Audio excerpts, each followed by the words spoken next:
Nanay na biyuda, nabuntis ang manugang pagkatapos mamatay ang anak. Ang nakatagong, lihim na nagulat. Sa lahat, sa hapon ng Mayo 2024, sa Maynila, ang langit ay umuulan ng mahina. Hindi malakas ang ulan, ngunit sapat upang maging malamig ang damdamin ng matao. Sa maliit na bahay sa loob na makipot na eskinita sa Quiapo, ang amoy na sinigang na bangus ay kumakalat mula sa masikip na kusina. Si Maria Santos, isang biyudang nasa 48 taong gulang, ay tahimik na naghihiwa ng gulay habang ang kanyang mata ay nakatingin sa sulok ng silid kung saan nakatayo ang bagong altar. Ang larawan ni Ana Reyes, ang kanyang anak, ay nakangiti ng malumanay na parang buhay pa rin siya. Ngunit alam ni Maria na iyon ay ala-ala lamang. Ang kanyang anak na si Ana, isang batang inhinyero sa konstruksyon, matalino at matatag, ay nawala ng tuluyan sa isang malagim na aksidente sa trabaho mahigit 1 linggo na ang nakalilipas. Isang bakal na biyam ang bumaksak mula sa higit 10 metrong taas na kumitil sa buhay ng dalaga sa site sa Makati. Nang matanggap ang tawag, si Maria ay natulala. Ang buong mundo niya ay gumuho. Ang sakit ay hindi lamang sa kanya. Ang lalaking bumaksak sa tabing bangkay ni Ana nun ay si Juan Cruz, ang asawa niya. Isang mabait at tahimik na lalaki, dating guro sa universidad bago lumipat sa isang organisasyon para sa edukasyon sa lokal. Sa 2 taong pagsasama, si Juan ay laging nag-alaga sa asawa at minahal ang biyenan na parang tunay na ina. Si Maria ay madalas magpasalamat sa Diyos dahil sa mabuting manugang na ipinadala sa kanyang anak. Ngunit ngayon, ang kaligayahang iyon ay nawala na parang usok. Pagkatapos ng libing, hindi umalis si Juan. Nanatili siya sa lumang bahay ng biyenan, kung saan dati ay tahanan ng 3. Ang mga kapitbahay ay naawa sa kanila. Isang biyudang ina at manugang na parang biyudo. Nabubuhay sila ng payapa sa bahay na puno ng ala-ala. Si Maria ay madalas sabihin kay Juan, "Anak, bata ka pa, umuwi ka na sa inyo." Si Juan ay umiling lamang, sabihin, "Nanay, ina kang asawa ko, ina ko rin kayo." Ang salubing iyon ay nakpapainit sa pusong matandang babay, ngunit nakpapalungkot rin. Walang nakakaalam na ang tahimik na pagkakapit na iyon, ang kalungkutan na pinipigilan sa 2 pusong nasira, ay simulang ang isang pagkakamali. Isang hangganang nawala na nagdudulot ng makatrahedyang hindi inaasahan. Ang kwentong ito ay nagsimula sa pakawala, ngunit lumihis sa malandas na bawal. At nang lumantad ang katotohanan, ang buong barangay malapit sa Ilok Pasig ay magugulat sa lihim na hindi dapat nangyari. Si Juan Cruz ay nakatayo ng tahimik sa harap ng altar ng asawa. Ang kanyang mga mata ay matagal na nakatingin sa larawan na may malumanay na ngiti.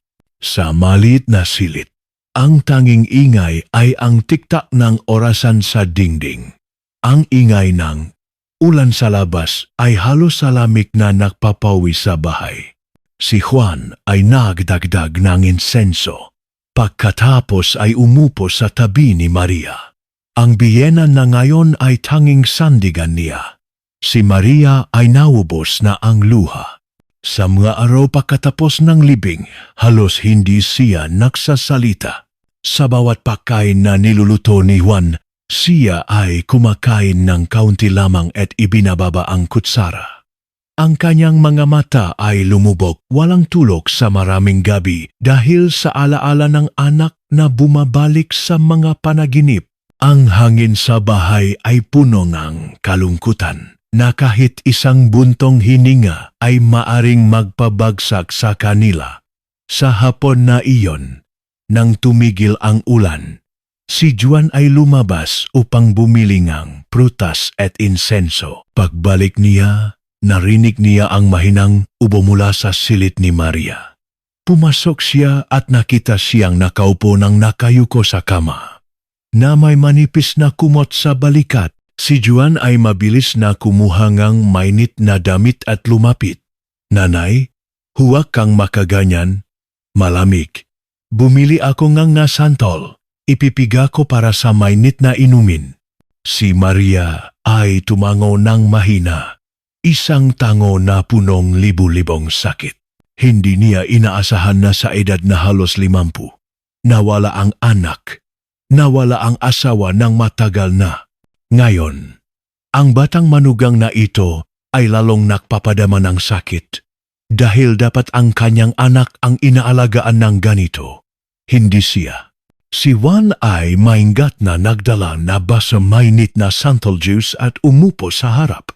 Nanay, baka magpahinga ka sa probinsya sa Cavite para magpahinga. Dito, baka lalo kang malungkot. Si Maria ay umiling. Sanay na ako. Ang bahay na ito ay dating pinakamasaya para sa akin. Ngayon, ito ang pinakamalungkot, ngunit hindi ko maiwan. Si Juan ay tumingin sa kanya.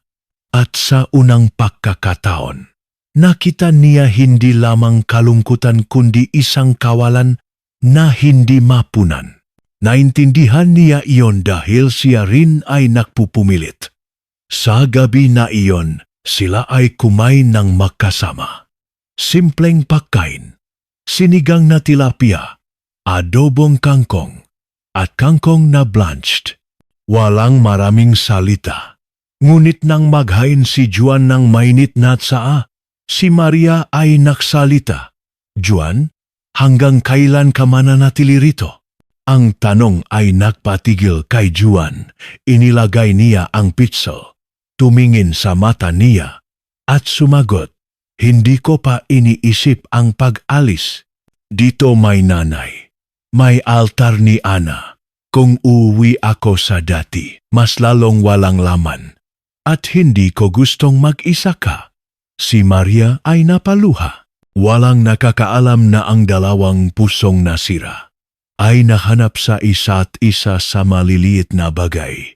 Hindi na biyenan at manugang. Sila ay parang dalawang taong lumulutang sa isang bangka sa gitnang unos, walang daungan, tanging isa at isa lamang.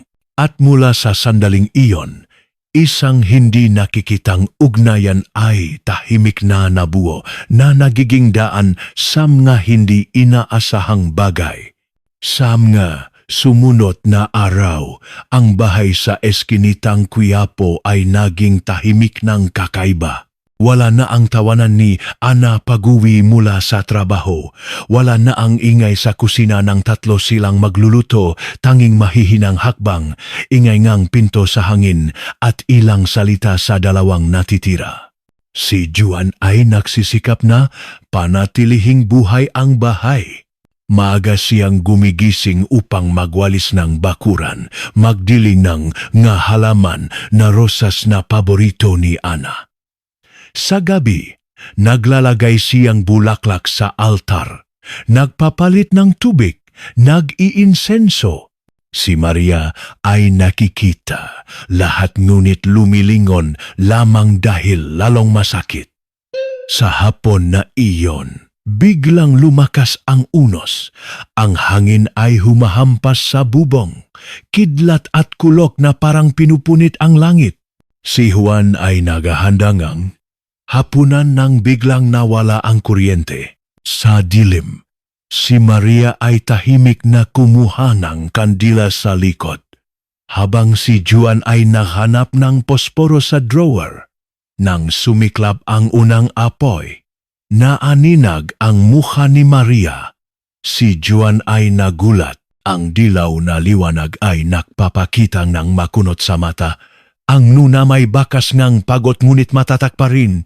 Sa sandaling iyon, hindi na niya nakikita ang biyenan.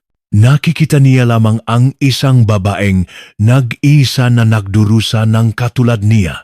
Tahimik siyang lumapit at naglagay ng kumot sa balikat niya. Nanay, umupo ka rito. Malamig. Si Maria ay natigil. Ang kanyang puso ay tumibo ng malakas nang hawakan ni Juan ang balikat niya. Ang pakiramdam na iyon ay matagal na niyang hindi nararamdaman. Ang pag-alaga mula sa isang lalaki, hindi dahil sa tungkulin kundi mula sa puso. Lumiko siya upang tingnan si Juan. Ang mga mata ay hindi pa ganito kalapit. Si Juan ay tumingin rin. Ang tingin ay maikli, ngunit sapat upang burahin ang distansya sa pagitan ng dalawang henerasyon, sa pagitan ng biyenan at manugang. Walang salita. Ngunit sa kanilang mga puso ay umahon ang isang kakaibang damdamin, mainit at takot, malungkot at manhid. Sa gabing iyon, sila ay nagtagal ng magkasama. Si Maria ay naggay ng tsa. Si Juan ay nagkuwento tungkol sa kanyang kabataan sa probinsya ng Cavite kasama ang ina bago lumipat sa Maynila para magtrabaho. Si Maria ay tumatango. Minsan ay ngumingiti ng mahina. Unang beses mula nang mawala si Ana. Nang sabihin ni Juan, may mga gabing hindi ako makatulog. Akala ko si Ana ay nasa tabi ko pa. Si Maria ay inilagay ang kamay sa kamay ni Juan, hindi upang aliwin, kundi upang ibahagi. Isang sakit na walang pangalan, walang salita, walang paliwanag. Sa gabing iyon, ang ulan ay tumagal. At sa gitna ng matagal na ulan na iyon, may isang bagay na tahimik na lumakpas sa hangganan. Pumasok sa mga bitak ng kanilang nga pusong nawasak. Hindi pa sila nagkakamali. Ngunit ang mga damdaming umuusbong ay malapit nang maging daan sa isang bagay na hindi na mababawi. Mula sa gabing iyon, may pagbabago sa pagitan ni Juan at Maria. Hindi malinaw, hindi mapangalanan, ngunit pareho nilang nararamdaman. Iniwasan nilang makatitigan ng matagal. Iniwasan ang pag-upo ng malapit. At ang mga salitang nakpapakitangang pag-aalala ay naging maingat. Si Maria ay naging mas tahimik. Maaga siyang gumigising. Sinusubukang gawin ang gawaing bahay bago magising si Juan. Minsan, sinasabi niyang pupunta sa palengke ng maaga, minsan ay sa Quiapo Church upang magdasal. Si Juan naman ay sinusubukang maging normal, nagluluto pa rin, naglilinis, ngunit sa kanyang puso ay may kaguluhan. Hindi niya gustong isipin ng malalim, ngunit hindi niya makalimutan ang mainit na hawak nun. Isang gabi pagkatapos ng simpleng hapunan, tinawag ni Maria si Juan upang umupo sa teras. Ang hangin mula sa Ilok Pasig ay mahina. Dala ang malat na amoyng Maynila sa gabi. Hawak niya ang baso ngang tesa, tumingin sa malayo at nagsabi, "Juan, naisip mo ba kung buhay pa si Ana, ano kaya ang buhay mo?" Si Juan ay nagulat. Tahimik sandali, pagkatapos ay sumagot, "Marami akong naisip, nanay. May mga gabing napapanaginipan ko siyang tumatawag para sa almusal tulad nun. Paggising, akala ko buhay pa siya, tapos walang laman ang puso." Si Maria ay tumango. Ang mamata ay namumula. Ako rin. Minsan dadaan ako sa silid niya. Parang naririnig ko ang kanyang pagkanta. Ang pakiramdam na mawala ang anak, Juan, masakit hanggang buto na hindi ko alam kung saan idudulot. Pagkatapos, siya ay bumuntong hininga. Pakiramdam ko matanda na ako. Matanda na nabubuhay ng ganito. Mas mabuti pang mamatay. Si Juan ay tumingin sa kanya. Ang kamay ay kusang inilagay sa kamay niya ng muli. "Huwag kang magsalita ng ganito. Nanay, ako ay nandito para sa iyo. Hindi ka mag-isa. Si Maria ay lumingon kay Juan.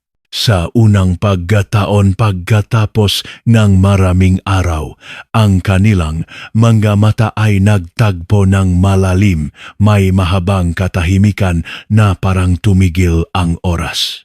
At sa sandaling iyon, ang kinatatakutan nila ay nagsimulang maging totoo.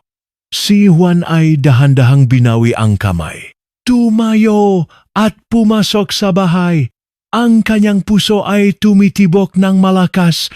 Alam niya na dapat niyang itigil. Dapat niyang panatilihing nasa hangganan ang lahat. Ngunit lalong iniwasan, lalong lumalakas ang damdamin sa loob niya. Isang maling damdamin ngunit hindi may kakaila. Si Maria naman ay hindi makatulog ng gabing iyon. Umupo siya sa tabingang bintana. Ang buwan ay nag-ilaw sa mukha ng matandang babae. Iniisip niya ang anak, ang kanyang kabataan na lumipas, at ang manugang, ang tanging nagpaparamdam na buhay pa ang kanyang puso pagkatapos ang maraming taong lamig. Alam niya na mali iyon, ngunit alam din niya na mahina siya. Isang linggo pagkatapos ng usapang iyon sa buwan, ang buhay sa maliit na bahay sa dulo, eskinita ay nagsimulang magbago ng dahan-dahan. Banayad ngunit malinaw. Si Juan ay bumalik sa trabaho. Tumanggap ng ilang proyekto sa disenyo ng interior upang maging abala. Si Maria naman ay gumugugol ng maraming oras sa labas, sa simbahan o sa bahay ng matandang kaibigan na nakbabanta ng mami sa dulo ng eskinita na parang iniwasan ang bahay na dating tahanan ngunit ngayon ay mabigat. Ngunit ang distansyang iyon, sa halip na palamigin ang mga damdaming malabo ay lalong nagiging parang gamu-gamu, lalong iniiwasan, lalong hinahabol ng kawalan sa kanilang mga puso na walang makapupuno. Sa hapon na iyon, umulan muli sa Maynila sa panahong ito. Ang ulan ay matagal. Umulan na parang tumatagos sa bawat sulong bahay, sa bawat buntong hininga na tahimik. Si Maria ay nakbalik mula sa simbahan. Basang-basa ang raincoat, magulo ang buhok. Si Juan ay tumakbo upang buksan ang pinto. Mabilis na kumuha ang tuwalya upang punasan siya. Si Maria ay nagaatubili na umiwas sa kamay niya ngunit hinawakan ni Juan ang kamay niya. Sabihing, "Nanay, basang-basa ka. Kumuha akong mainit na tubig para sa paligo. Ang ulan na ganito ay madaling makasakit." Hindi alam kung dahil sa lamig o sa malumanay na hawak na iyon na si Maria ay natigil. Sa gabi pagkatapos ng hapunan na tahimik, sila ay umupo muli sa teras na parang ugali na. Sa labas, ang ulan ay tumutunog sa bubong. Sa loob ang dilaw na ilaw ay nakpapainit ng kaunti sa espasyo. Si Maria ay tahimik na nakahabi ng sweater. Ang sweater na balak niyang gawin para sa apo kung buhay pa si Ana. Si Juan ay umupo sa tabi. Ang mata ay tumitingin sa malayo. "Nanay, naisip mo ba kung hindi ako manugang mo, maari kayang makaiba tayo?" Ang tanong ay parang kutsilyong pumutol sa lahat ng depensa. Si Maria ay natigil. Ang mga mata ay lumaki. Pagkatapos ng ilang sandali, inilagay niya ang karayom. Ang boses ay nanginginig ng mahina. "Huwag kang magtanong ng ganito. Tayo ay nagkamali mula nang magsimula ang isipang iyan." Si Juan ay lumingon. Ang mga mata ay punong sakit at pagnanasa. "Hindi ko makontrol. Mula nang mawala si Ana, akala ko patay na rin ang puso ko. Ngunit tuwing nakikita kita, nararamdaman ko ang isang bagay na totoo. Hindi kapalit, hindi krimen, kundi damdamin ng isang lalaki para sa babaeng nakdurusa ng katulad." Si Maria ay hinikpit ang kamay na parang gustong pigilan ang damdaming umaahon sa lalamunan. Tumayo siya ng bigla. Balak pumasok sa bahay ngunit tinawas siya ni Juan. Nanay, pasensya na. Ngunit hindi ko na magawang makpanggap na wala. At ikaw, si Maria, ay lumingon. Ang mamata ay punong luha. Hindi siya sumagot. Ngunit ang katahimikang iyon ay ang pinakamalinaw na sagot. Sa gabing iyon, si Juan ay hindi makatulog sa kanyang higaan malapit sa bintana. Naririnig niya ang ulan, kahit ang mahinang buntong hininga mula sa katabing silid. Alam niya na hindi rin natutulog si Maria. Tulad niya, siya ay nagpupumilit sa pagitan ng katwiran at isang damdaming puno ng kaguluhan. Sila ay biyanan at manugang. Ang relasyon ay dapat nasa hangganan ng respeto, hindi dapat lumakpas. Ngunit ironikong sa pagkawala, sa bahay na kulang sa tinig ng nawala. Sila ay nakikita ang isa bilang 2 taong nag-iisa na nangangailangan ng hawak upang hindi bumagsak. Isang pagkakamali ay naghihintay sa unahan, at pareho silang lumalapit sa pinakamanipis na hangganan ng kanilang buhay. Sa madaling araw pagkatapos, nang madilim pa, si Maria ay gumising ng maaga tulad ng dati. Ngunit sa halip na pumasok sa kusina, umupo siya ng tahimik sa harap ng altar ng anak. Ang kanyang mga labi ay gumagalaw ng walang tunog, na parang gustong sabihin ang isang bagay kay Ana. Ang kanyang tanging anak na hindi niya makalimutan. Sa likod, si Juan ay nakatayo sa pinto, tahimik na nakatingin sa aninong babaeng may buhok na may puti na. Alam niya na siya ay nagpupumilit, nagdurusa ng katulad niya. Alam din niya na ang damdamin sa pagitan nila ay lumakpas na sa hangganan ng matagal. Hangganan na kung lalakpas, hindi na mababawi. Ang almusal na iyon ay dumaan ng tahimik. Si Juan ay kumain ng dahan-dahan. Si Maria ay uminom lamang ng gatas at umurong sa silid. Ang hangin sa pagitan nila ay naging mabigat. Bawat galaw ay maingat. Bawat tingin ay iniiwasan. Ngunit ang distansyang gawa-gawa na iyon ay lalong nagpapahina sa kanilang mga puso ng higit pa. Sa tanghali nang nililinis ni Juan ang lumang bookshelf ni Ana, nakita niya ang isang notebook. Sa unang pahina ay sulat ni Ana sa lila na tinta. Kung isang araw wala na ako, sana mabuhay ka ng maayos para sa akin at kay nanay. Ang masalitang iyon ay nakpahigpit sa puso ni Juan. Umupo siya ng bigla, nanginginig ang kamay, namumuti ang mga mata. Pakiramdam niya ay traidor, hindi lamang kay Ana kundi sa sariling konsensya. Isinara niya ang notebook. Lumabas sa teras. Ang hangin mula sa ilog Pasig ay humahampas na nakpapaluha sa mata. Nakita niya si Maria na nakpapahangin ng damit. Ang likod ay medyo yumuko, payat ng higit pagkatapos ng maraming gabing walang tulog. Isang pagnanasa ay umahon sa kanya, punong awa, sakit at lungkot. Lumapit siya, nakatayo sa likod niya. Mahinang sinabi, "Kung aalis ako sandali, maari ba?" Si Maria ay nagulat na lumingon. Ang mga mata ay natakot pagkatapos ay lumungkot. "Anak, saan ka pupunta?" "Kailangan kong pumunta sa Baguio ng ilang linggo para sa proyekto at upang mag-isip muli." Si Maria ay tumango ng mahina, ngunit ang boses ay nawala. "Naintindihan ko.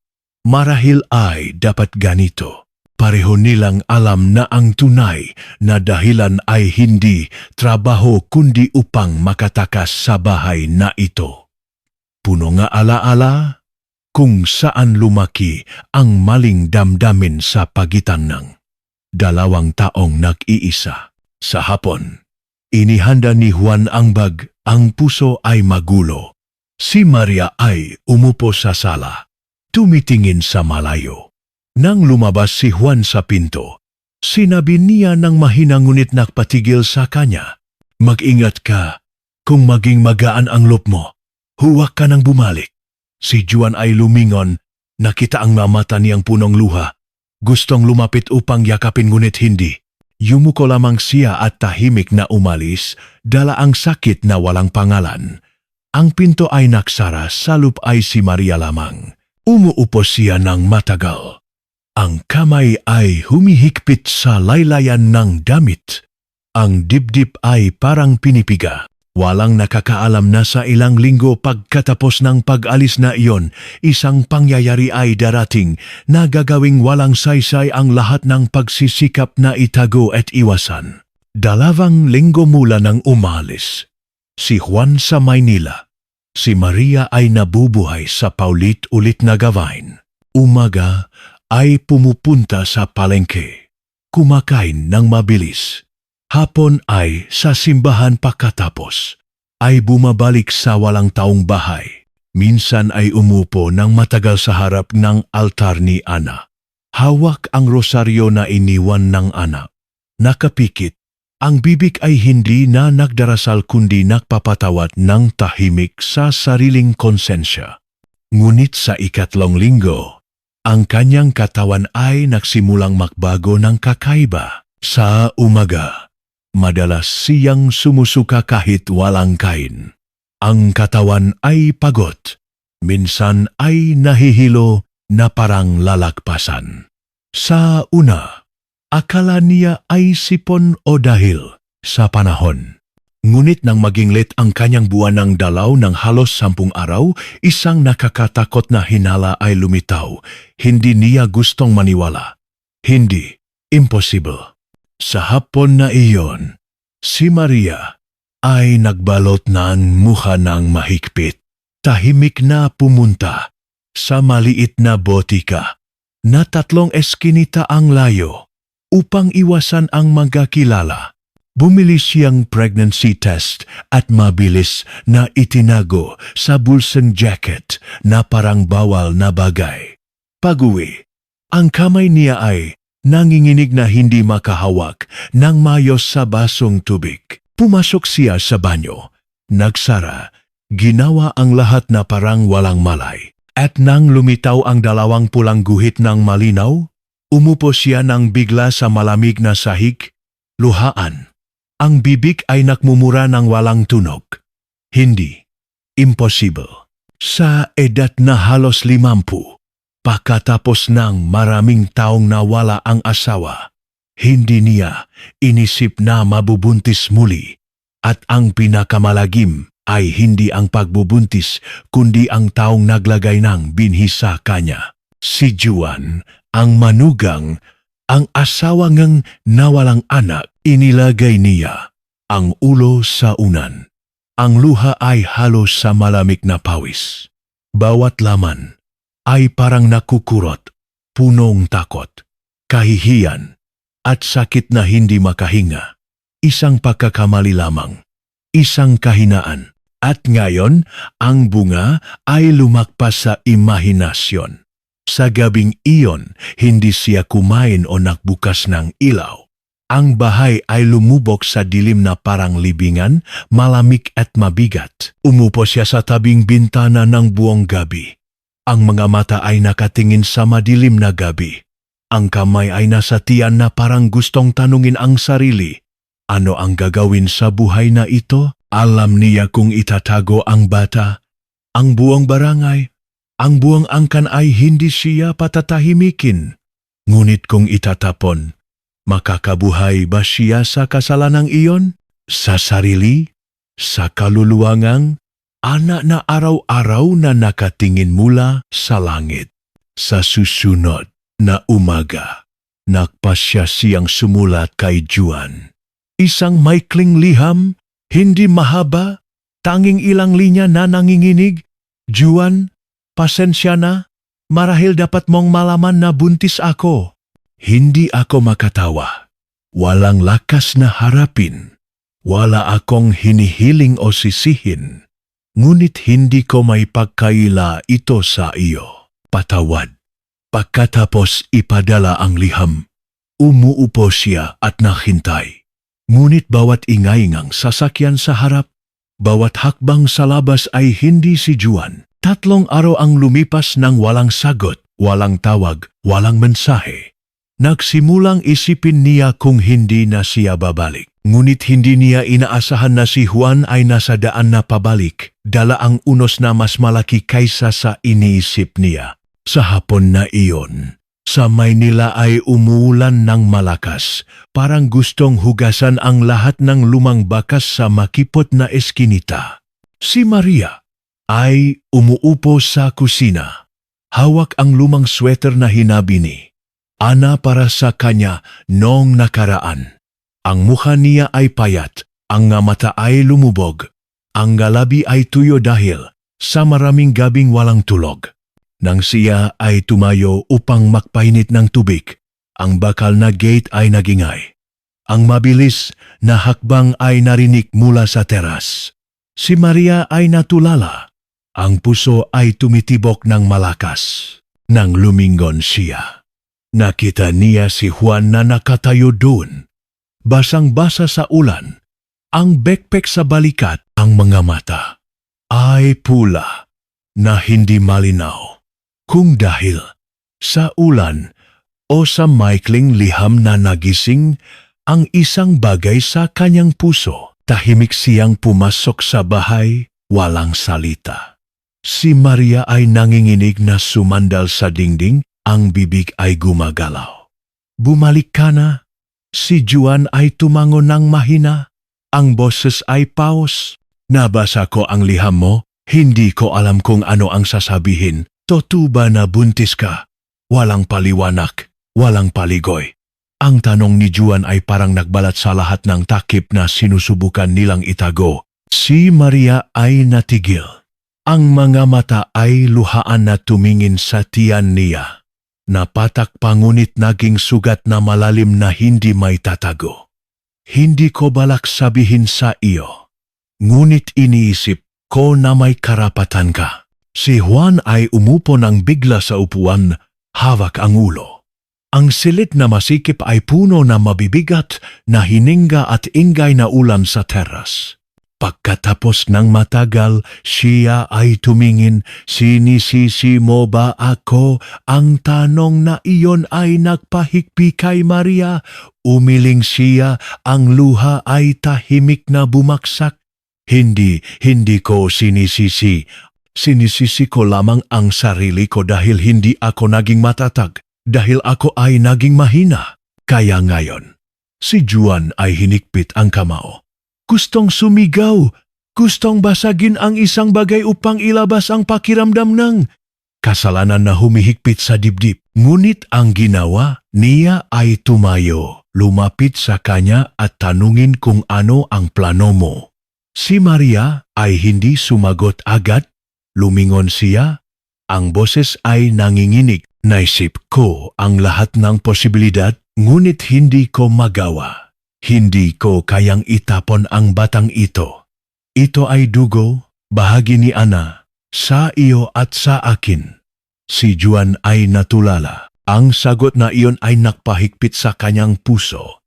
Hindi siya malupit, ngunit alam niya kung lalantad ito. Walang makakapatawad, walang isa man. Ang buong angkan, ang buong barangay, ang lipunan ay dudurugin sila sa pamamagitan ng manggatingin na mapanghusga at mga salitang masakit. Naisip mo ba na umalis dito? Sa pagkakataong ito, tumingin siya kay Juan. Ang mga mata ay nagulat at desperado. Saan pupunta?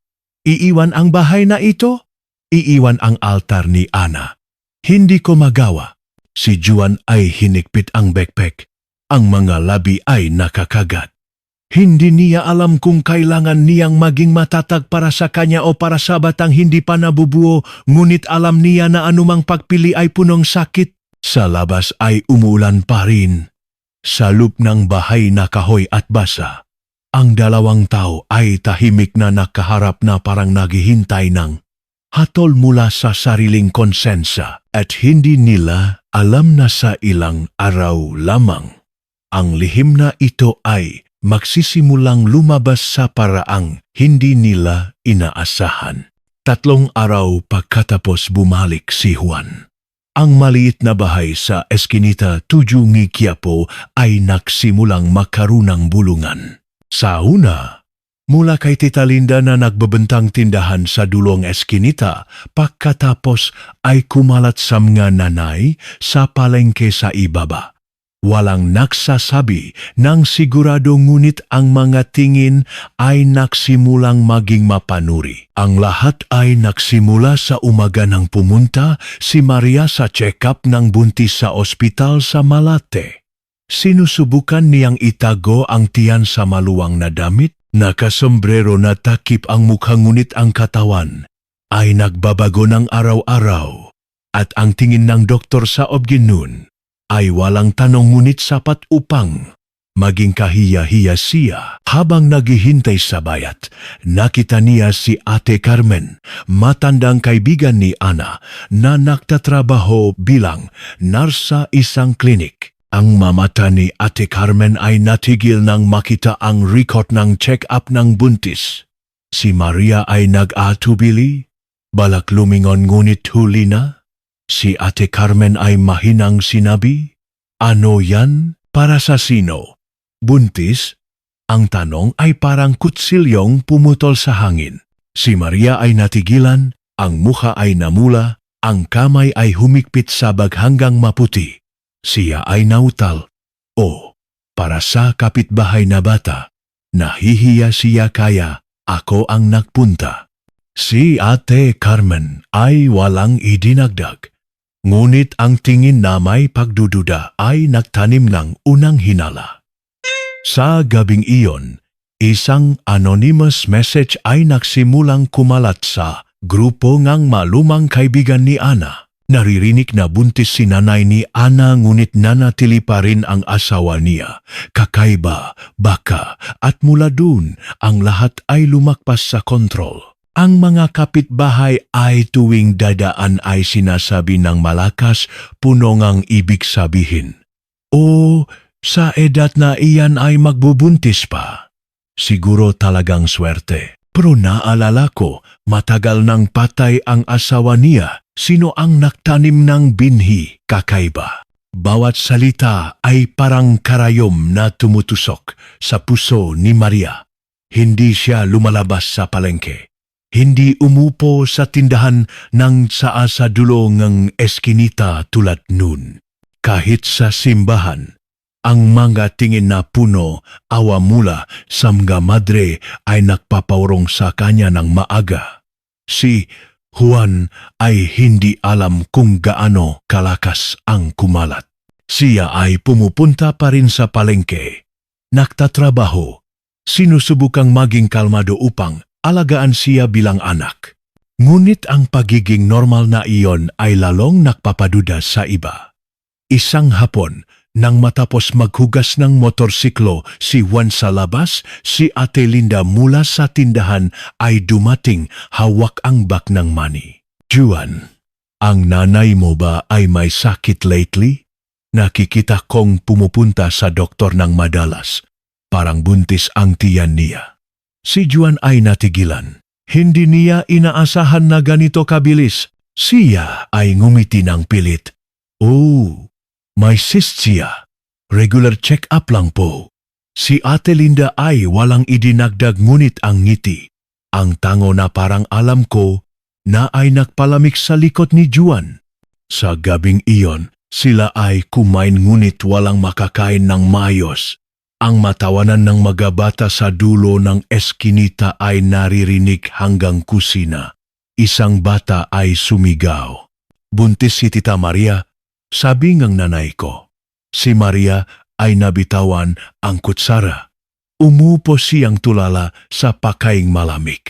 Si Juan ay natulala. Ang hangin sa bahay ay parang nagelo. "Nanay, inisip ko na hindi na may tatago ito." Si Maria ay tahimik ng matagal pagkatapos ay bumuntong hininga. Ang boses ay nanginginig. "Alam ko." Ngunit alam na, ano pa? Sabihin, sino ang maniniwala? Sino ang tatanggap?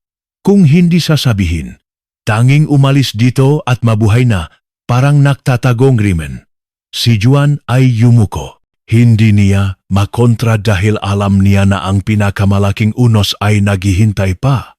Isang linggo lamang pagkatapos kumalat ang tsismis sa barangay, si Ate Rosa, ang ate ni Maria, mula sa probinsya sa Cavite, ay sumakay ng bus patungong Maynila. Siya ay mainitin ang ulo, prangka, at may impluensya sa angkan. Mula nang mamatay ang asawa ni Maria, lahat ng desisyon ay may payo niya. Kaya nang marinig mula sa mga pinsan sa probinsya, parang buntis si Maria sa manugang. Si Ate Rosa ay hindi nagdalawang isip. Ang bus ay tumigil sa dulo ng eskinita. Siya ay naglakat ng direkta sa bahay ng kapatid. Sa gate pa lamang, narinig niya ang ingay sa kusina. Hindi kumatok. Itinulak niya ang bakal na gate na nag-ingay. Pumasok na parang unos. Maria, nasaan ka? Si Maria ay naguhugas ng gulay. Natigil ang kamay. Lumingon siya. Ang mga mata ay nagtakpo sa mukha ng ate na nakasimangot. Sa isang sandali, pakiramdam niya ay bumaksak ang puso sa paa. Ate Rosa, bakit bigla kang dumating? Kung hindi ako darating, hindi ko alam kung hanggang kailan mo itinatago. Si Ate Rosa ay nagalit. Ang angkan ay punong sismis. Ipaliwanag mo, Maria. Sino ang ama ng nasatiyan mo? Si Juan ay narinig ang away mula sa silid. Mabilis na lumabas. Nang makita si Ate Rosa, natigil siya. Bumati ng mahina. Magandang hapon po, Tita Rosa. Si Ate Rosa ay lumingon ng masama. O, si Juan, dapat mong linawin. Mula nang mawala si Ana, nanatili ka rito. Ngayon, buntis ang biyenan mo. Akala mo ba bulak ang lahat? Ang hangin sa silid ay mabigat na parang tingga. Si Juan ay hinigpit ang kamay. Tumingin kay Maria pagkatapos ay sinabi ng dahan-dahan, Tita Rosa, pasensya na. Totoo ang lahat, Diyos ko. Si Ate Rosa ay sumigaw. Hinampas ang bag sa mesa. Ano ang narinig ko? Nababaliw ka ba, Maria? Siya ay manugang mo. Asawa nga mo na si Ana, may natitira ka pa bang hiya? Si Maria ay umupo. Nang bigla sa upuan. Nanginginig ang kamay. Maputla ang muka. Ang ngalabi ay gumagalaw ng walang salita. Si Juan ay lumapit upang alalayan, ngunit itinulak ni Ate Rosa ang kamay niya. Huwag mong hawakan pa. Bata ka pa. Kung madadamay ka rito, sira ang buhay mo. Juan? Si Juan ay tumingin ng direkta kay Ate Rosa. Ang mga mata ay pula ngunit ang boses ay matatag. Tita Rosa, hindi ako makpaliwanag, ngunit tatanggapin ko ang responsibilidad. Hindi ko iwan si Nanay Maria. Hindi ko iwan ang bata. Mali hanggang saan, tatanggapin ko. Iniisip mo ba na mataas iyan? Si Ate Rosa ay tumawa ng mapait. Pinapatay mo ng muli si Ana. Kung alam niya sa ilalim, maaring bumangon siya at sisiraan kayo. Si Maria ay umiyak, hawak ang mukha, nanginginig na parang dahon. Sa oras na ito, nagsalita siya, Ate Rosa, pasensya na, mahina ako. Mali ako, mali talaga. Ngunit si Ate Rosa ay hindi lumambot. Itinuro niya ang mukha nilang dalawa. Wala na akong kapatid na katulad mo. Uuwi ako sa probinsya at sasabihin sa angkan na itakwil ka. Huwag ka nang bumalik sa libingan ng maninuno. Pagkatapos, lumingon siya at lumabas ng direkta. Iniiwan ang putol-putol na tawak ni Maria at ang mga mata na nagmamakaawa ni Juan. Ang bakal na gate ay nagsara sa likod ni Ate Rosa. Ang bahay ay naging walang laman na parang hinugasan ng unos. Si Maria ay bumagsak, ang ulo ay nakasandal sa balikat ni Juan, umiyak ng hikbi. Si Juan ay hinikpit ang balikat niya. Ang puso ay puno ngang alalahanin. Alam niya na mula ngayon, hindi lamang sila nag-iisa kundi opisyal na itinakwil ng pamilya. At ang pinakamasama ay ito ay simula pa lamang. 3 araw pagkatapos umalis si Tita Rosa, ang maliit na bahay sa dulong eskinita ay naging mas tahimik kaysa dati. Walang dumadalaw, walang gustong maktanong. Ang makapitbahay ay tuwing dadaan ay nag-iwan lamang ng tingin, mga bulungan na kalahati biro, kalahati totu. Ang bahay na ito ay sikat na sa barangay. Si Maria ay halos hindi lumalabas sa bahay. Umupo lamang siya sa harap ng altar ni Ana. Tahimik na nag-iinsenso. Ang nga mata ay pula na parang sinasabi, "Ana, patawad sa nanay." Si Juan ay payat na. Ang pressure ay nakapaligid. Sinusubukan niyang maging kalmado. Ngunit ang mga mata ay punong kawalan na walang daan. Bawat pagkain ay umupo siya sa tabi ni Maria. Naglalagay ng pagkain ngunit pareho nilang hindi makain. Sa hapon na iyon nang sila ay umupo sa teras, biglang may katok ng mabilis. Si Maria ay tumayo, si Juan ay lumabas upang buksan. Ang nakatayo sa gate ay si Liza, ang pinakamalapit na kaibigan ni Ana mula kolehiyo. Ang dalaga ay nakasuot ng puting blusa. Ang mukha ay pagod ngunit ang mga mata ay matalim na parang kutsilyo. Nang makita si Maria, sinabi niya, "Tita Maria, maaari ba akong makipag-usap ng pribado sa inyo at kay Kuya Juan?" Si Maria ay tumango. Ang boses ay nanginginig. "Pumasok ka, anak." Sa sala. Walang salita, walang tsaa, walang pakikipag-usap. Si Liza ay inilagay ang bag. Kinuha ang isang folder. Iyon ay ang papel ngang deklarasyon ng pagbubuntis na lihim na isinumite ni Maria sa ospital ng distrito. Sa sulok ay may pirma na malinaw. Maria Santos, 47 taon, ikalawang pagbubuntis, higit 9 na linggo. Si Liza ay itinulak ang papel sa kanila pagkatapos ay tumingin ng direkta kay Juan. "Maari mo bang ipaliwanag?" Si Juan ay tahimik. Ang silit ay tahimik na parang walang buhay, tanging tikta ng orasan sa dingding. Si Liza ay lumingon kay Maria, ang nga mata ay nagsimulang maging basa. "Tita Maria, hindi ako makapaniwala. Akala ko tsismis lamang. Ngunit totoo ba?" Si Maria ay yumuko nang walang sagot. Ang luha ay nagsimulang bumaksak. Si Liza ay ang boses ay nahihikbi. "Alam mo ba kung gaano ka mahal ni Ana? Nung buhay pa siya, sinabi niya sa akin na ikaw ang pinakamalapit na kaibigan sa buhay niya, ang tanging sandigan. Ngayon, ang sandigang iyon ay gumawang bagay na hindi maisip sa asawa niya." Si Juan ay hindi makatis. Tumayo siya. Ang boses ay paos. "Liza, alam ko na galit ka, ngunit hindi tulad ng iniisip mo. Hindi tulad ng iniisip mo." Si Liza ay tumawa ng mapait. "Natulog ka sa biyenan mo. Ngayon buntis siya at sinasabi mong hindi tulad ng iniisip ko. Sino ba ako? Bata pa ba?" Si Maria ay umiyak. Sinusubukang maksalita. "Patawad ako. Wala akong paliwanag. Alam ko na mali ako. Mali ako, anak." Si Liza ay pinunasan ang luha. Ang boses ay matigas ng bawat salita.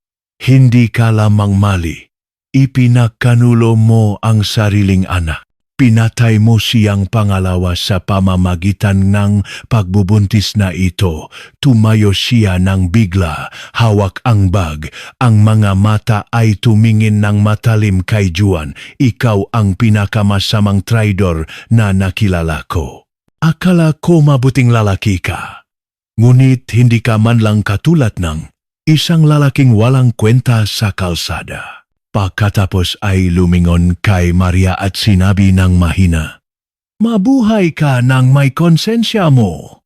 Ngunit mula ngayon, huwag mong asahan na titiknan kita bilang nanay ni Ana. Nasasaktan ako ng husto." Pagkatapos ay lumabas siya ng mabilis. Ang pinto ay naksara na parang basak sa puso ni Maria. Inilagay niya ang ulo sa balikat ni Juan, umiyak ng malakas. "Hindi ko nakayapa, Ana, patawad sa nanay." Si Juan ay walang salita. Tanging yakap niya ng mahigpit na parang tanging reaksyon na natitira. Ngunit sa kanyang puso, ang huling salita ni Liza ay paulit-ulit. Ipinakanulo ang sariling anak at alam niya na mula rito, wala nang daan pabalik.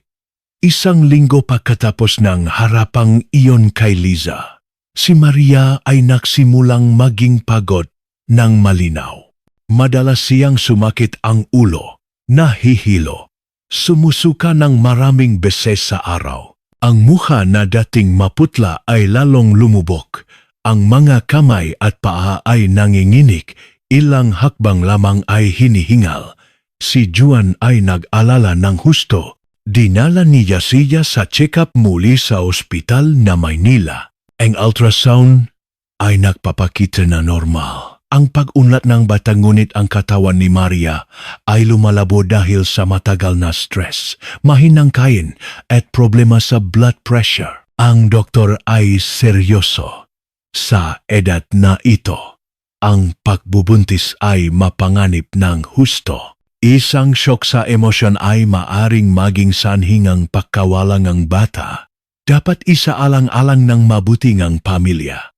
Si Juan ay hawak ang resulta na parang pinupunit ang puso. Sa daan pauwi, dinala niya si Maria sa tabing ng Ilog Pasig.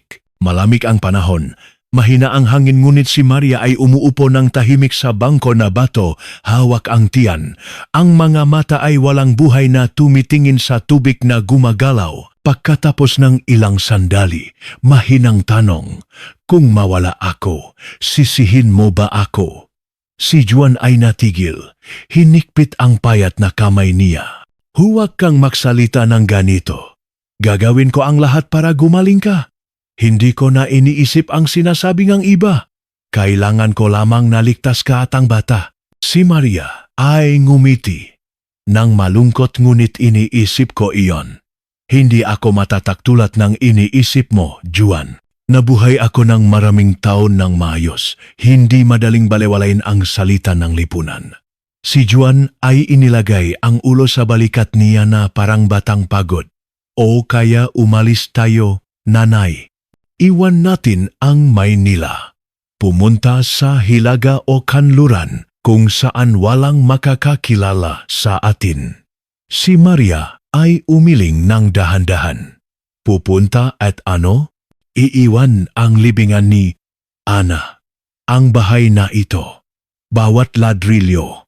Bawat larawan ng tatlo. Hindi ko kaya. Ang salitang iyon ay parang malamig na gunting na pumutol sa pag-asa. Si Juan ay tahimik. Ang mga mata ay tumitingin sa malayo sa tulay ng Jones sa kanyang isip. Ang mga buwan na darating ay lumitaw na madilim na parang ulap na hindi tumitigil. Sa gabi nang bumalik sa bahay, si Maria ay pagod na hindi makain ang manipis na lugaw. Umupo siya sa harap ng altar ni Ana. Nanginginig ang kamay na nag-iinsenso. Ang luha ay bumaksak muli. Tumulo sa lumang sahig. "Ana, patawad. Mali ang nanay. Hindi ako karapat-dapat sa iyo. Ngunit ang batang ito ay dugo mo, dugo mo. Patawad mo ba ako?" Ang insenso ay usok na gumagalaw sa hangin na parang malabong sagot. Sa likod niya, si Juan ay nakatayo ng tahimik.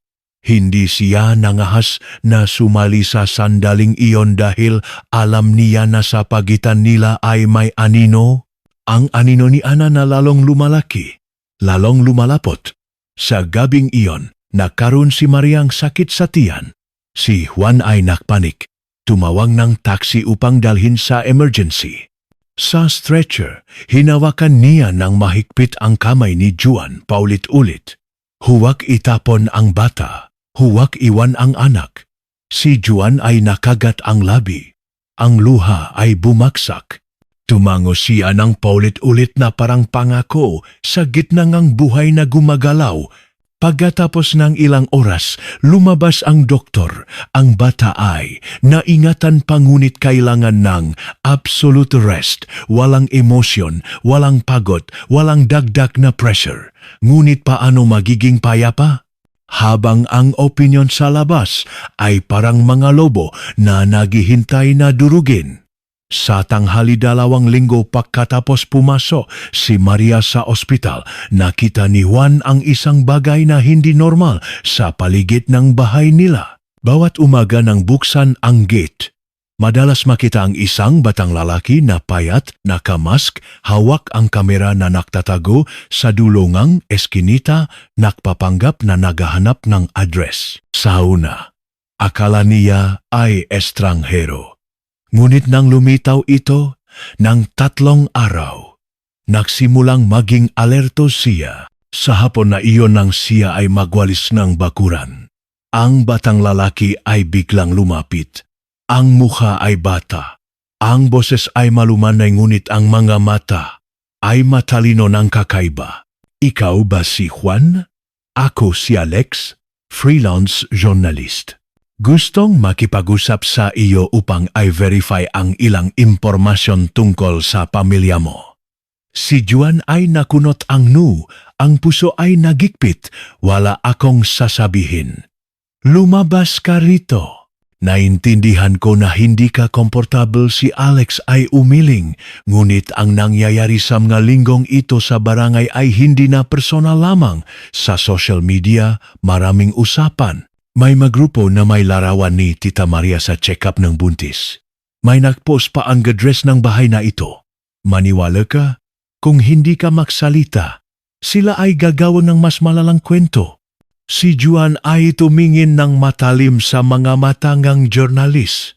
Nakita niya ang excitement, curiosity ngunit walang awa. Lumabas ka. Ang kwento ko ay hindi para sa views o likes mo. Si Alex ay ngumiti ng mapait, kinuha sa bulsa ang isang papel. Ito ang numero ko. Kung magbago ang isip mo, tawag ka. Isang objective na article. Baka makatulong na mabawi ang dangal mo. Si Juan ay hindi kinuha ang papel. Malamig na sinabi, hindi ko kailangan ang dangal. Kailangan ko lamang na payapa ang mahal ko. Si Alex ay umiling, tumango pagkatapos ay umalis. Ngunit pagkatapos ng ilang hakbang, lumingon siya. Toto, kung hindi ka magsalita, iba ang gagawin. Kapitbahay, lumang kaibigan ng asawa mo o kahit si Tita Maria. Alam mo naman, mas gustong lipunan na ilantad kaysa itago. Pagkatapos ay umalis siya. Iniwan si Juan na natulala sa gitna ng bakuran. Ang panahon sa Maynila noon ay mainit ng kakaiba. Ngunit ang likod ni Juan ay malamig na parang may hangin mula sa puso. Sa gabing iyon nang matapos inumin ni Maria ang gamot na pampatulog at matulog ng hindi payapa, si Juan ay umupo ng mag-isa sa teras. Ang mata ay tumitingin sa madilim na harap. Sa mesa, ang cellphone niya ay nakabukas sa notification mula sa lumang group chat ng makaibigan ni Ana. Bakit ganito ang kwento sa bahay ni Ana? May alam ba kayo? Totoo ba nananatili si Kuya Juan sa biyanan? Kapag lumaki pa ang tiyan ni Tita Maria, hindi na may kakaila. Ang mensahe ay parang karayom na tumutusok ng paulit-ulit sa laman. Pinatay ni Juan ang screen. Itinapon ang cellphone sa mesa. Bigla niyang natakot sa tao sa pagusga sa lipunan sa labas kung saan ang isang tsismis ay sapat upang tapusin ang isang buhay. Sa susunod na araw, nang si Juan ay pumunta sa ospital upang bumili ng gamot, ang batang nurse sa counter ay nagbigay ng reseta. Tumingin sa kanya pagkatapos ay sinabi, "Kuya Juan, siguro pagod na pagod ka, pero talagang matapang ka." Si Juan ay nagulat. "Ano ang sinasabi mo?" Ang news site ay nagpost kaninang umaga. Manugang na naninirahan sa biyenan. Buntis pagkatapos mamatay ang anak. Walang pangalan ngunit ang larawan ay blurry, lahat ay nahulaan kung sino. Si Juan ay lumingon at umalis ngunit sa puso niya alam na lumakpas na sa kontrol ang kwento. Sa hapon pawi, nakita niya si Maria na umuupo nang hindi gumagalaw sa harap ng cellphone screen, luhaan. Sa kamay niya ay ang article na na-share sa isang sensational news page. Ang headline ay, malaki na parang sumasampal, kwentong bawal. Nanay na biyuda na buntis ng manugang pagkatapos mamatay ang anak, ang masakit na katotohanan sa likod. Tumtingin siya kay Juan, ang boses ay basak. Nalaman na nila lahat, Juan. Si Juan ay hinihpit ang kamay ngunit wala na siyang lakas na magalit dahil naiintindihan niya na ang unos na ito ay hindi na sismis, ito ay totoong bagyo. Sa gabing iyon, ang maliit na bahay sa dulong eskinita ay tahimik ng nakakatakot. Walang TV, walang ingay ng lamok, tanging mabibigat na hininga ni Maria at mabagal na hakbang ni Juan sa silid.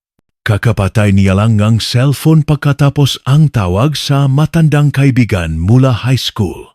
Ang kaibigang iyon ay nagpayo na umalis sa Maynila agad. Sabi niya, may pinsan siya sa Baguio na makatulong magrentang maliit na bahay, baguhin ang ide, mabuhay ng lihim sandali. Kung hindi ka aalis, tapos ka. Si Juan ay tumingin sa biyenan. Ang babaeng nakdadala ng kanyang dugo, dating ina ng asawa. Ngayon ay nakahiga, sa kama na punong ng takot ang mga mata. Bawat gulat, bawat mabilis na hininga, bawat ungol ni Maria dahil sa sakit sa tiyan ay nagpapahigpit sa puso ni Juan. Alam niya na wala ng daan pabalik. Ngunit ang umalis ay pagtakas, pag-iwan ng lahat. Pagiging kriminal upang hayaan ang opinyon na sabihin ang gusto. Sa gabing iyon, hindi natulog si Juan. Umupo siya sa teras. Hawak ang sigarilyo na hindi sinindihan. Ang nga mata ay tumitingin sa madilim na langit. Ang ingaying dagat mula sa malayo ay dumadating ng mahina na parang tawag mula sa walang hanggan. Iniisip niya, si Ana, ang dalagang nawala, dating asawa, bahagi ng kabataan, dahilan kung bakit tinawag niyang nanay si Maria. Noong una, nanggako siya sa harap ng larawan ni Ana na mabubuhay ng mayos, mabubuhay para sa kanyang natitirang buhay. Ngunit ngayon, yakap niya ang ina niya habang naghihintay ng anak na darating. Hindi niya alam kung sino na siya. Sa madaling araw sa susunod, si Juan ay pumunta sa terminal ng bus. Nakatayo siya nang matagal sa counter ng tiket patungong Baguio. Ang kamay na nanginginik ay inilagay sa wallet ngunit hindi makakuha. Sa isip niya ay naririnig ang boses ni Maria. Huwag itapon ang bata, huwag iwan ako. At ang boses ni Tita Rosa na wala akong kapatid na katulad mo at ang tingin. Napuno ng disappointment ni Liza na pinatay mo ang sariling anak ng pangalawa. Si Juan ay lumingon at umalis. Hindi siya bumili ng tiket. Hindi pumunta kahit saan. Bumalik siya sa bahay. Nang buksan ang gate, nakita niya ang grupo ng tao na naktipon sa harap. May nagfi-video. may hawak na microphone, may naglalif sa cellphone. Isang lalaki na nasa 30 anyos na nakasuot ng gray jacket ay lumapit. Ikaw ba si Juan Cruz? Ako ay reporter mula sa Channel Y. Gusto naming magtanong ng ilang bagay. Si Juan ay natulala. Tumingin siya sa paligid. Ang mga kapitbahay ay lalong dumami.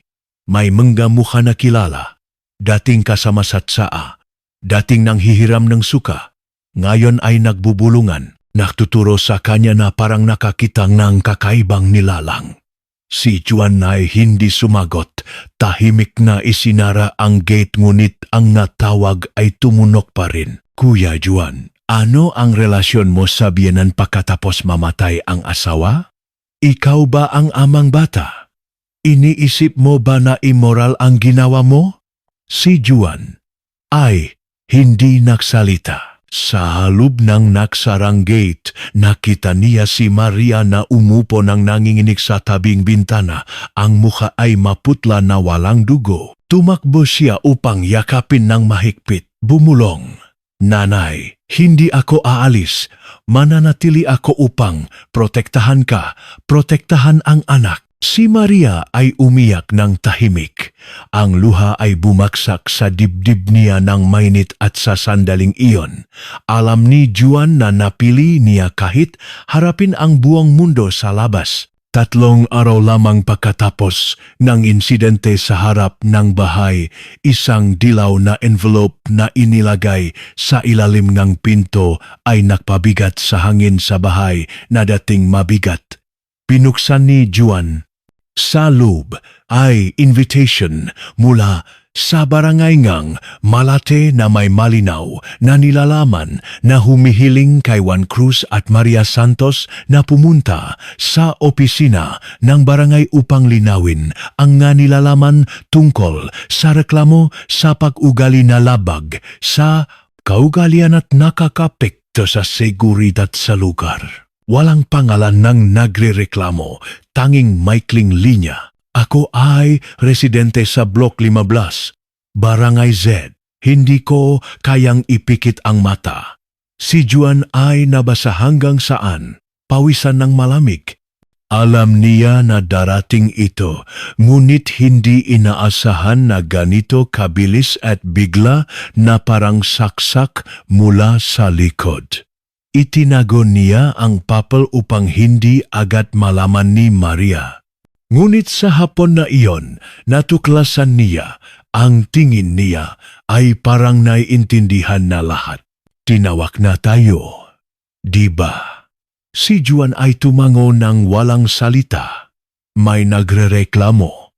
Si Juan ay tumango muli. Kaya tapos na talaga. Nanay. Si Maria ay humiga sa kama. Ang mga mata ay walang buhay. Ang kamay niya ay nasa tiyan na medyo lumaki ng kaunti. Ang boses ay nawala. Iniisip mo ba kung ano ang gagawin nila? Si Juan ay hinawakan ang kamay niya. Sa pinakamasama, gagawang record.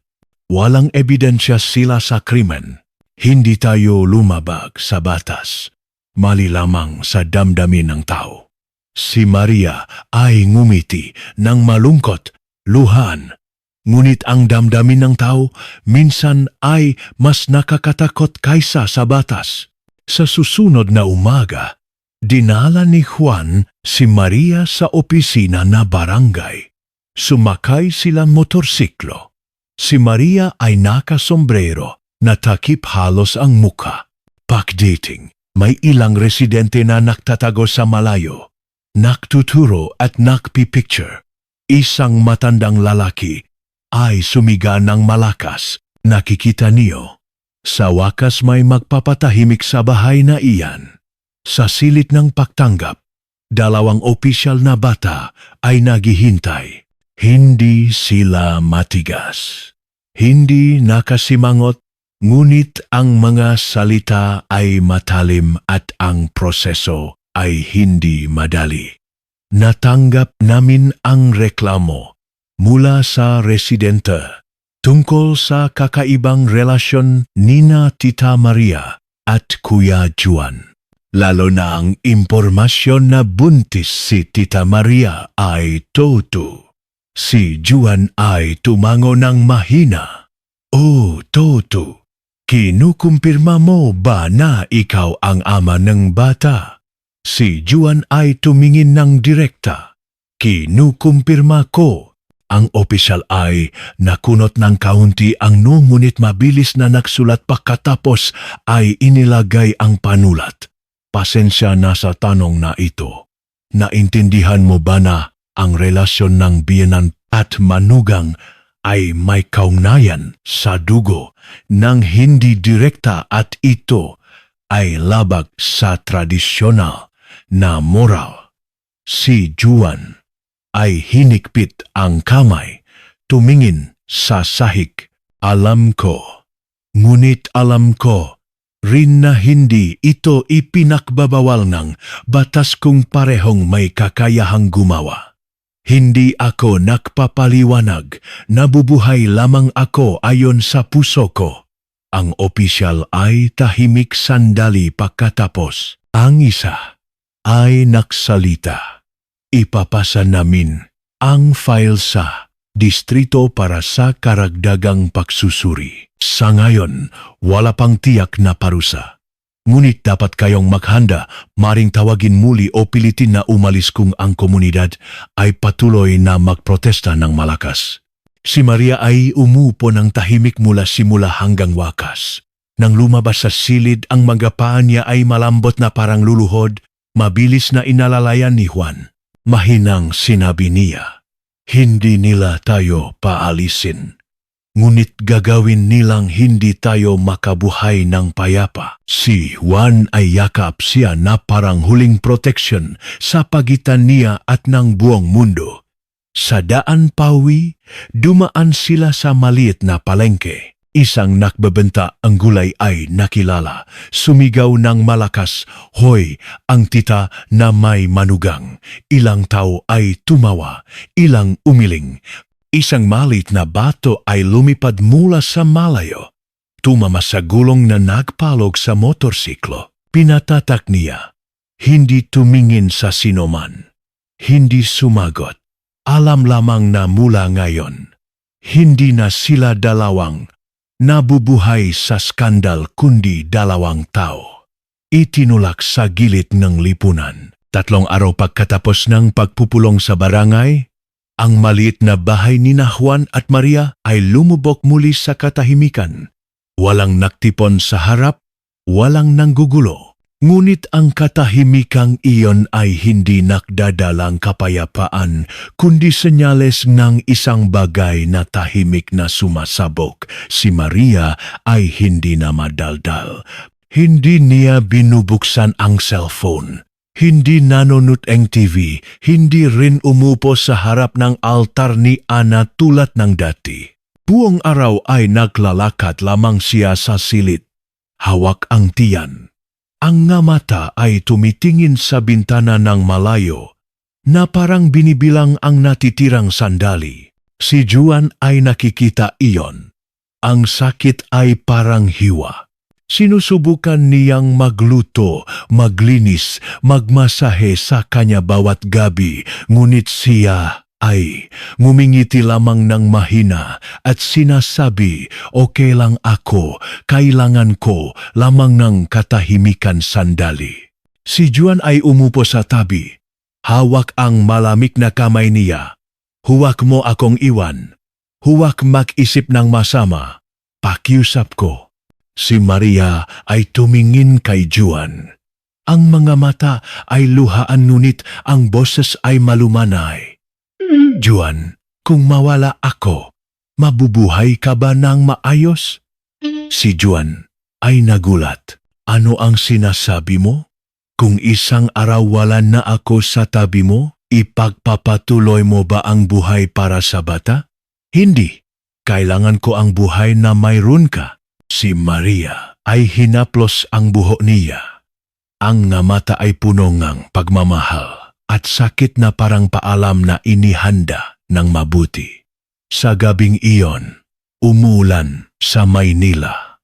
Umulan ng paulit-ulit ng buong gabi. Si Juan ay humiga sa tabi niya, hinikpit ang kamay niya, ang nga mata ay hindi makapikit, ngunit sa pagod natulog siya ng hindi alam.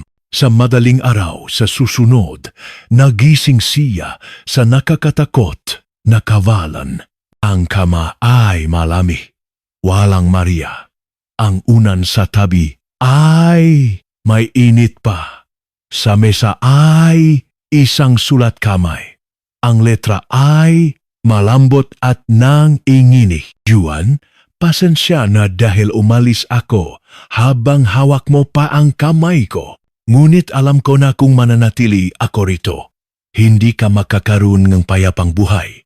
Hindi ko gustong maging dahilan na ikaw ay sinumpa dahil sa pagmamahal sa taong hindi dapat. Ang bata ay itatago ko ngunit palalakihin ko sa ibang lugar. Kapag handa ka ng talaga, makikita mo ako. Mahal kita na parang tunay na anak. At nagpapasalamat ako sa mga huling buwan na nabuhay ako ng toto sa puso ko. Alis na ako, Juan, palagi akong iyo. Maria mo, si Juan ay natulala. Tumakbo siya sa labas. Umuulan pa rin ng mahina. Tumakbo siya sa barangay, sa terminal, sa tabing dagat. Nagtanong sa sinumang may katulat na figura kay Maria. Ngunit walang nakakita, walang bakas. Bumalik siya sa bahay.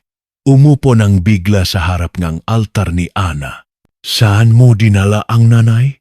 Bakit hindi mo siya pinigilan para sa akin? Ang langit ay kulay abo. Ang bahay ay tahimik. Tanging ingay ng ulan at kawalan na kumakain sa bawat selula. Mula noon, si Juan ay nabubuhay na parang anino. Hindi na niya iniisip ang sinasabi ng iba. Hindi nagbabasa ng news, hindi kumakain, tanging araw-araw na naglalagay ng lugaw sa altar na parang naghihintay na babalik ang isang tao. Ngunit walang bumalik. Hanggang isang araw, isang linggo pagkatapos umalis si Maria. Ang lahat sa bahay ni Juan ay nanatiling pareho. Ang baso na iniinuman niya, ang gatas ay nasa shelf pa rin. Ang gray jacket ay nakasabit sa ulunan kama. Sa silid, ang amoying oil na ginagamit niya bawat gabi ay nananatili. Hindi naglinis si Juan. Natatakot na kung magbago ng isang detalye ay mawawala ang pagkakataon na hanapin siya. Bawat araw ay pumupunta siya sa mga terminal, ospitang panganganak, klinik sa paligid ng Maynila. Dala ang larawan ni Maria kahit mula sa lumang picture kasama si Ana ng maraming taon na. Nagtanong sa bawat isa kung may nakakita sa babaeng ito. Karamihan ay umiiling, ilang naawa ay nagtanong pabalik, hinahanap mo ba ang tunay na ina? Si Juan ay tumango lamang. Minsan gustong umiyak, ngunit hindi makayak. Sa ika-10 araw mula nang mawala si Maria, natanggap ni Juan ang isang package na walang pangalan ng sender. Ang puso niya ay tumitibo ng malakas ng buksan. Sa loop ay isang maliit na panyo na pamilyar. Oh, ang panyo na ginagamit ni Maria upang punasan ang mukha ni Ana nung buhay pa. Bukod doon ay isang maikling papel. Kapag handa ng patawarin ang sarili, pumunta sa coffee shop na Thousand Pines, bayan ng Pine Valley, Baguio. Huwag magmadali, huwag matakot. Lahat ay naghihintay sa iyo. Ang kamay ni Juan ay nanginginig ng husto. Baguio, isang malayong lugar. Daan-daang kilometro mula sa Maynila.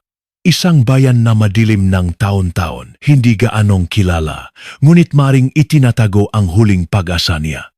Sa gabing iyon, umupo si Juan ng matagal sa harap ng altar ni Ana. Nagdagdag siyang 3 insenso, lumuhod, yumuko, pasensya na. Kung makikita ko ang nanay, sisimulan ko muli. Mabubuhay ng karapat-dapat para sa iyo at sa anak natin. Sa susunod na araw, siya ay umalis.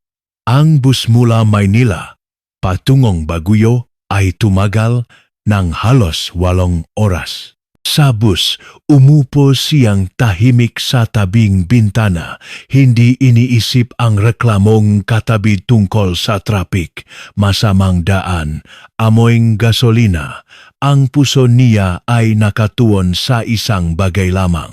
Nasa doon ba talaga si Maria? Pagdating sa bayan ng Pine Valley, madilim na. Ang malamig na hangin ay humahampas sa mukha na nagpapagising sa kanya mula sa pagod. Bumaba siya sa bus, hila ang maliit na backpack. Tahimik na nagtanong ng daan, saan ang coffee shop na Thousand Pines? Tanong niya sa nagbebentang tubig sa tabing daan. Ang babae ay tumingin sa kanya sandali pagkatapos ay nagtanong pabalik, hinahanap mo ba si Tita Maria? Si Juan ay natulala. Kilala mo ba ang nanay ko? Ang babae ay tumango ng mahina. Dito, lahat ay kilala siya. Mabait, hindi madaldal. Madalas nakasombrero at gray jacket. At malapit ng mga anak. Kahapon ay dinala siya sa ospital para sa check-up. Si Juan ay namumuti ang mga mata. Nautal, ituro mo po. Kailangan kong makita ang nanay ko. Nagmamadali ng husto. Ang babay ay itinuro ang maliit na pababa sa lambak ng pine trees. Ang shop ay sa dulo ng pababa na iyon. Ngunit gabi na, siguro natutulog na siya. Bukas na lang kaya, ngunit si Juan ay hindi makapaghintay. Naglakad siya sa makapal na hamog. Ang puso ay tumitibok na parang tumatakbo sa oras. Sa dulo ng pababa, isang maliit na bahay na kahoy ay lumitaw. Ang dilaw na ilaw ay lumalabas mula sa bintana. Sa sign ay sulat kamay. Ang linya ay nakahilig. Thousand Pines lugar na pansamantalang makalimot sa mundo. Si Juan ay umakyat sa hagdan. Ang pinto ay hindi nakalok. Dahan-dahan niyang itinulak at pagkatapos, sa harap niya ay isang babae na umuupo sa kahoy na mesa. Hawak ang tiyan, nakapikit na parang nakmumuni-muni sa walang hanggang kapayapaan. Si Maria iyon. Si Juan ay natigil, hindi makatawag.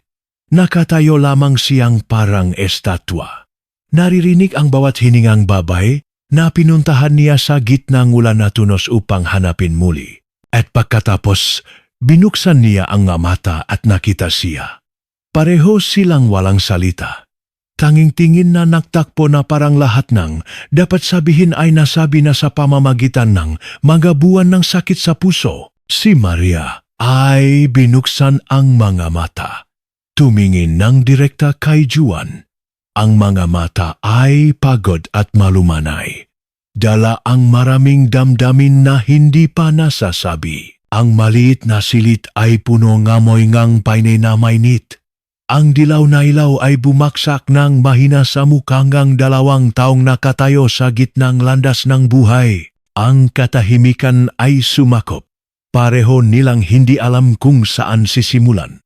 Bawat segundo ay parang lumalawak. Bawat hininga, bawat tibok ay naririnig sa tahimik na espasyo. Si Juan ay lumapit, ang boses ay paos. Naglakbay ako sa lahat ng lugar upang hanapin ka. Maraming gabi na hindi ako nabuhay nang wala ka sa tabi. Si Maria ay inihilik ng kaunti ang ulo. Ngumiti ng malungkot. Alam ko, Juan, miss ko rin kayo ng husto. Umupo siya sa kahoy, naupuan sa tabi, ang nga mata ay basa. Alam mo ba, sa mga buwan na ito, hindi lamang ako nag-aalala sa iyo kundi sa bata sa tiyan mo. Pangako ko na protektahan kita. Protektahan ang anak kahit ano pa ang mangyari. Si Maria ay inilagay ang kamay sa tiyan, nanginig ng kaunti. Marami akong naisip tungkol sa hinaharap, tungkol sa naghihintay. Si Juan ay hinawakan ang kamay niya, ang nga mata ay punong determinasyon. Haharapin natin lahat ng magkasama. Kahit ano pa ang opinyon, kahit iwanan tayong lahat, Hindi ko hahayaang makdusa kayong anak. Isang pataang luha ay bumaksa mula sa sulong mata ni Maria nang mahina sa palat ni Juan. Siya ay bumuntong hininga. Ang boses ay malumanay ngunit puno ng sakit. Natatakot ako. Natatakot na ang bata ay magdadala ang trahedya ang pamilya natin. Natatakot na hindi patawarin ang lipunan ang bata. Si Juan ay hinikpit ang kamay niya. Ang boses ay seryoso. Hindi magdurusa ang bata kung bibigyan natin ito ng pagmamahal at proteksyon. Nanay, huwag ka nang mag-alala. Ang sandaling iyon ay parang lahat ng sakit, pagdududa, at lungkot ay nabalot ngunit may lugar para sa bihirang kapayapaan. Si Maria ay tumingin kay Juan, ang mga mata ay hindi na may pagdududa kundi punong pag-asa.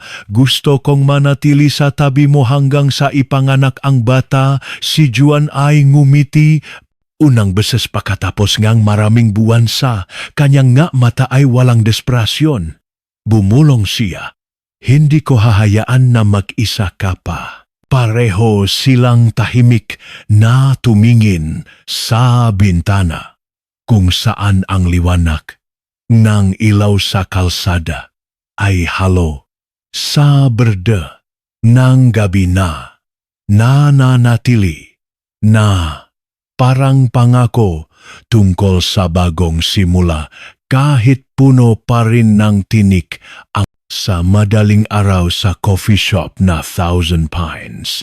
Ang sikat ng araw ay tumatagos sa dahon, bumabalot sa kahoy na mesa kung saan umuupo sina Juan at Maria nang makatabi.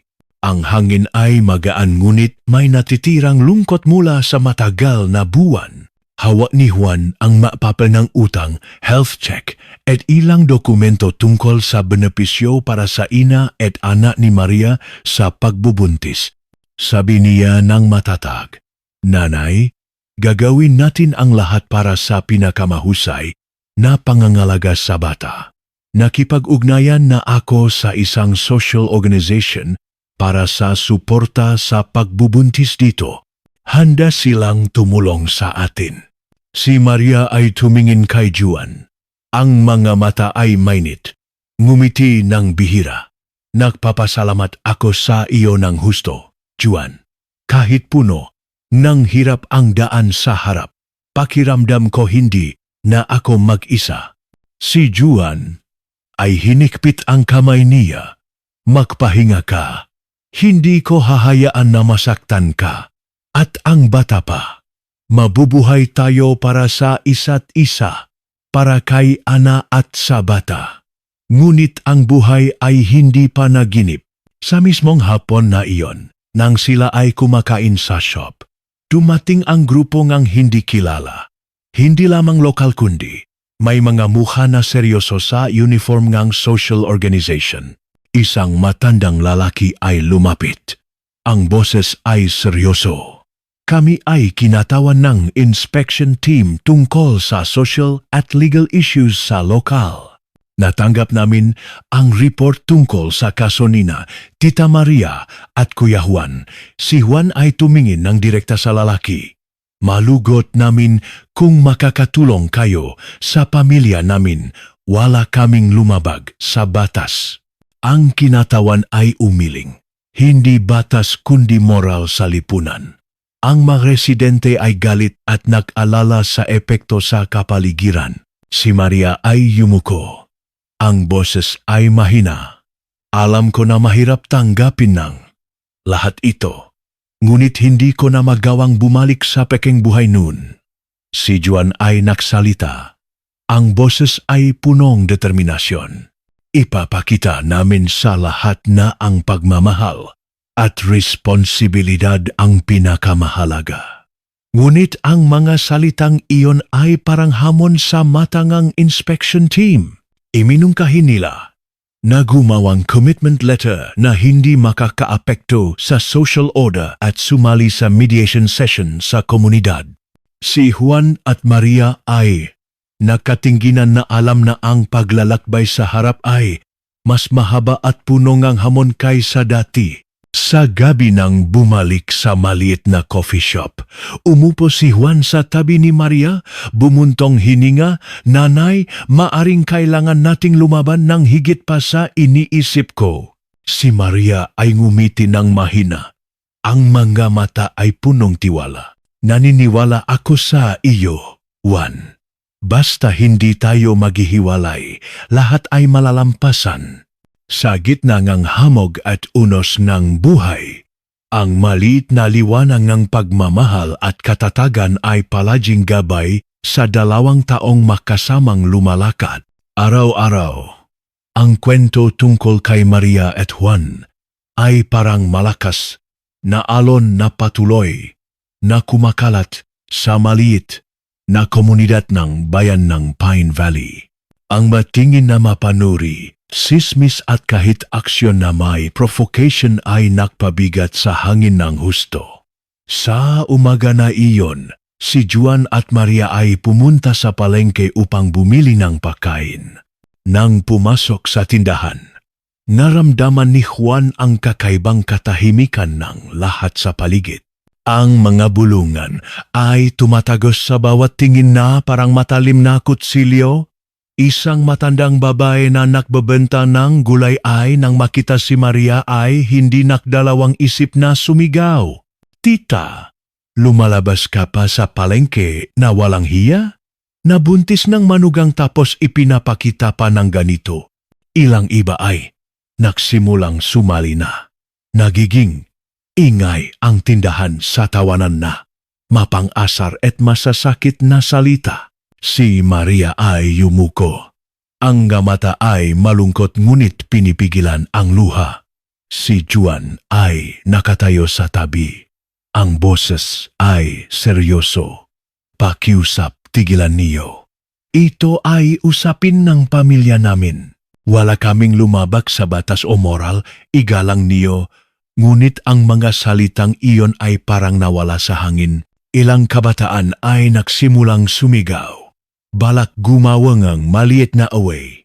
Hinila ni Juan ang kamay ni Maria palabas sa tindahan. Mabilis na lumakat patungo sa motorsiklo. Ang pakiramdam ng kawalan at galit ay umahon sa kanyang puso.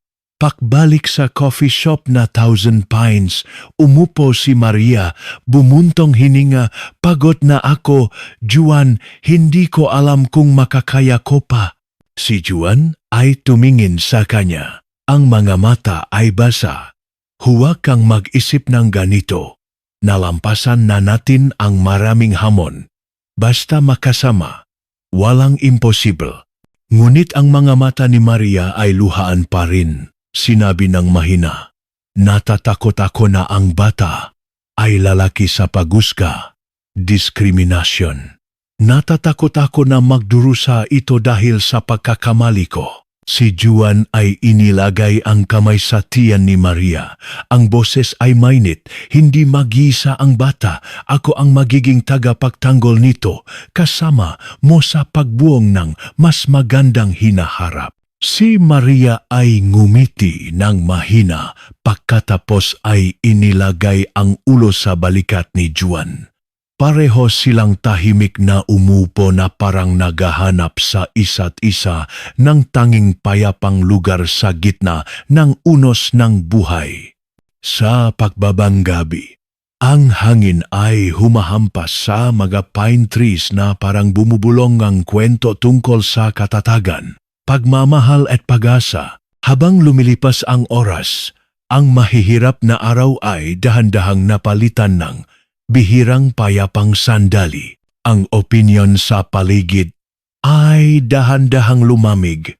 Ang masismis ay hindi na ganito kasakit tulad noon.